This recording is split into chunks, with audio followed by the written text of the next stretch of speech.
Swastiastu. Di sini saya akan mempresentasikan hasil ujian tengah semester saya, Agama Hindu. Sebelumnya perkenalkan, nama saya Ngurah Agung Santana Widyadana dengan NIM 2517051199. Baik, kasus yang pertama yaitu seorang mahasiswa sains merasa bahwa konsep Tuhan dalam agama sering bertentangan dengan logika ilmiah. Ia mulai meragukan keberadaan Brahman sebagai realitas tertinggi. Pertanyaannya itu, bagaimana Anda menjelaskan konsep Brahman dalam Brahma Widya agar dapat dipahami secara rasional dan tidak bertentangan dengan pendekatan ilmiah? Jawabannya yaitu Brahman adalah realitas tertinggi dalam ajaran agama Hindu yang menjadi sumber dan dasar seluruh alam semesta. Meskipun tidak terlihat, keberadaannya dapat dipahami melalui dampaknya mirip dengan energi atau hukum alam dalam sains. Brahman hadir dalam keteraturan kosmos dan melampaui batas indera manusia serta pendekatan ilmiah biasa. Jadi ia tidak hadir secara langsung tetapi melalui pendekatan-pendekatan. Lalu yang kedua yaitu kasus yang kedua yaitu seorang pengusaha muda sukses secara materi atau harta, tetapi kehidupannya penuh konflik keluarga dan kehilangan arah spiritual. Pertanyaannya itu, analisis kasus tersebut berdasarkan konsep Catur Purusa Artha, bagaimana seharusnya keseimbangan antara dharma, artha, kama, dan moksha diterapkan. Jawabannya itu, seorang sukses secara materi tapi merasa kosong menunjukkan bahwa ia hanya menekankan artha tanpa mendasari dharma. Karena dharma itu menjadi landasan dalam mencapai artha. Tanpa dharma, pencapaian materi dapat menimbulkan ketidakseimbangan seperti stres dan kehilangan makna. Jadi dharma dan artha harus seimbang, serta kama juga perlu dikendalikan agar tetap selaras dengan nilai moral. Tujuan akhirnya adalah moksha, yaitu kebebasan spiritual. Jadi kehidupan ideal menuntut keseimbangan antara dharma, artha, kama, dan moksha atau Catur Purusa Artha, dan bukan hanya keberhasilan materi dari kasus nomor 2. Yang kedua itu Panchayatnya. Di sebuah desa Bali, generasi muda mulai enggan terlibat dalam upacara yatnya karena dianggap membuang waktu dan biaya. Pertanyaannya, jelaskan makna Panchayatnya dan bagaimana Anda meyakinkan generasi muda tentang relevansi yatnya dalam kehidupan modern. Panchayatnya adalah 5 bentuk pengorbanan suci yang mencerminkan hubungan manusia dengan Tuhan, sesama leluhur, guru, dan alam. Dalam kehidupan modern, konsep ini sering dianggap hanya sebagai ritual, padahal maknanya lebih luas dari bentuk rasa syukur dan tanggung jawab. Misalnya menghormati orang tua termasuk fitrayatnya, dan menjaga lingkungan merupakan budayatnya,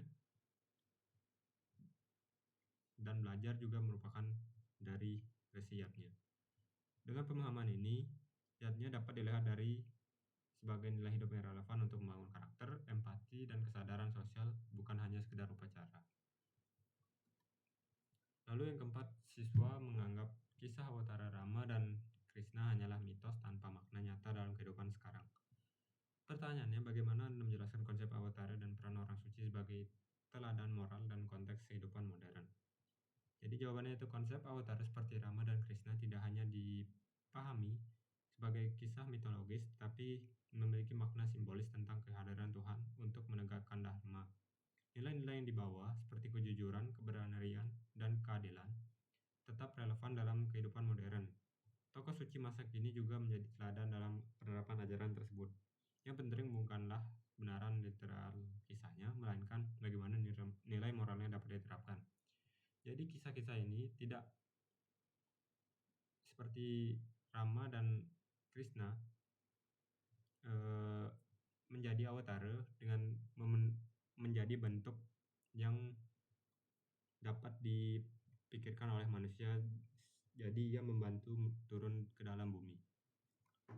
Yang kelima yaitu yoga pekerja kantoran mengalami stres berat dan mencoba yoga hanya sebagai olahraga fisik tanpa memahami aspek spiritualnya. Pertanyaannya itu, analisis praktek yoga tersebut berdasarkan ajaran Hindu. Bagaimana integrasi antara aspek fisik, mental, dan spiritual dalam yoga yang benar? Yoga sering disalahartikan hanya sebagai aktivitas fisik untuk kesehatan tubuh. Padahal dalam ajaran Hindu, yoga merupakan jalan untuk mencapai kesatuan antara tubuh, pikiran, dan jiwa. Praktik asana memang penting untuk kesehatan fisik, tapi juga harus dilengkapi dengan pranayama untuk mengatur nafas serta meditasi untuk menenangkan pikiran. Jika seseorang hanya berfokus pada aspek fisik, maka manfaat yoga menjadi tidak lengkap. Dalam analisis Analisisnya, yoga yang utuh justru membantu seseorang mengalami stres dan meningkatkan konsentrasi dan mencapai keseimbangan batin, yang pada akhirnya mendukung perkembangan spiritual. Lalu yang keenam yaitu Gayatri Sadhana. Dengan kasus seorang remaja rutin melantunkan mantra Gayatri tetapi tidak memahami makna dan hanya melakukannya sebagai rutinitas.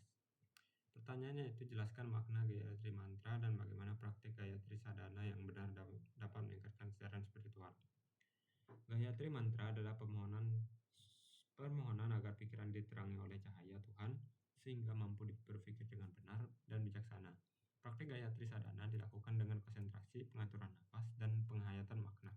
Bukan hanya sekedar mengulang mantra, latihan ini membantu menenangkan pikiran, mengendalikan emosi, dan meningkatkan kejernihan berpikir. Secara bertahap, praktik ini yang konsisten juga meningkatkan kesadaran spiritual sehingga manfaatnya tidak hanya dari ucapan, tapi juga latihan batin yang mendalam dan sering dilakukan. Yang ketujuh yaitu Karma Pala. Seorang mengalami krisis kepercayaan setelah mengalami musibah dan mulai meragukan hukum karma dan reinkarnasi. Pertanyaannya adalah kasus tersebut dengan konsep Pancasrada, bagaimana Anda menjelaskan kembali keyakinan terhadap karma pala dan punarbau? Pancasrada sebagai 5 keyakinan dasar dalam Hindu yang sering dipertanyakan saat seseorang menghadapi penderitaan atau ketidakstabilan. Misalnya ketika ada orang baik mengalami musibah, timbul keraguan terhadap hukum karma pala. Namun hukum karma tidak selalu terlihat hasilnya secara langsung. Jadi ya mungkin kita membuat kebaikan hari ini, namun hasilnya itu tidak langsung terjadi hari ini juga, mungkin bisa besok, tahun depan, atau mungkin dalam kehidupan selanjutnya. Konsep Punarbawa menjelaskan bahwa kehidupan bersifat berkelanjutan, sehingga sebab dan akibat bisa terjadi berkelanjutan dalam lintas waktu.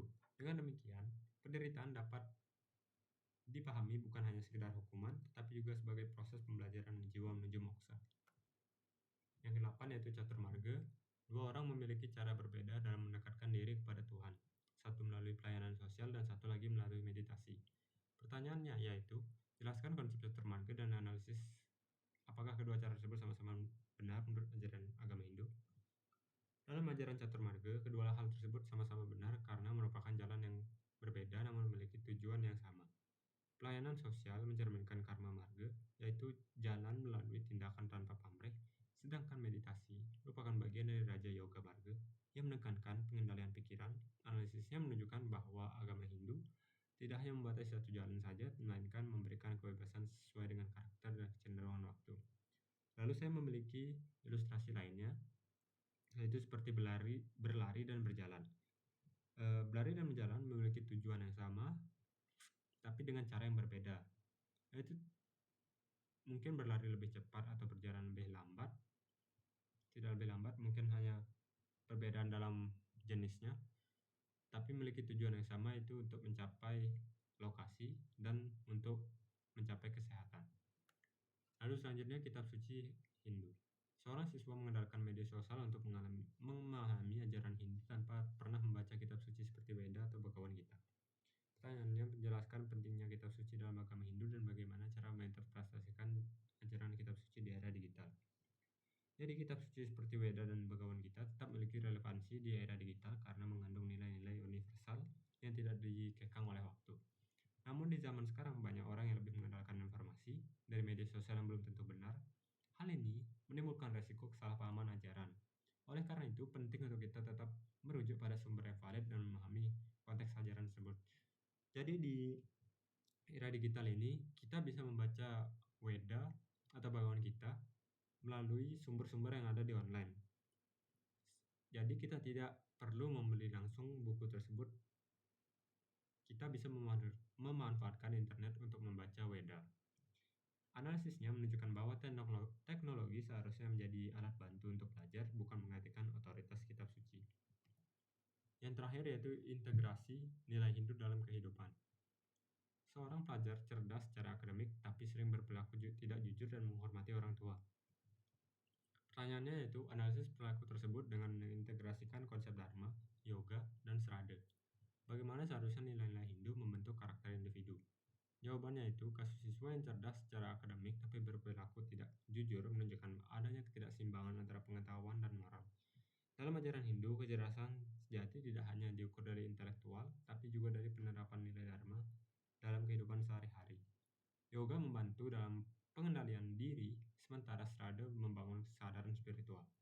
Jadi ketiga aspek ini eh, harus berjalan dengan seimbang. Jika tidak berjalan dengan seimbang, maka seorang bisa menjadi pintar tapi tidak bijaksana. Jadi analisisnya itu menegaskan bahwa pendidikan seharusnya tidak hanya berfokus pada aspek akademik, tapi juga membentukkan karakter agar terjadi keseimbangan dalam konsep dharma, yoga dan strada ini. Baik, sekian yang dapat saya presentasikan. Mohon maaf jika ada kesalahan kata. Saya tutup dengan Paramasanti. Om Santi Santi Santi.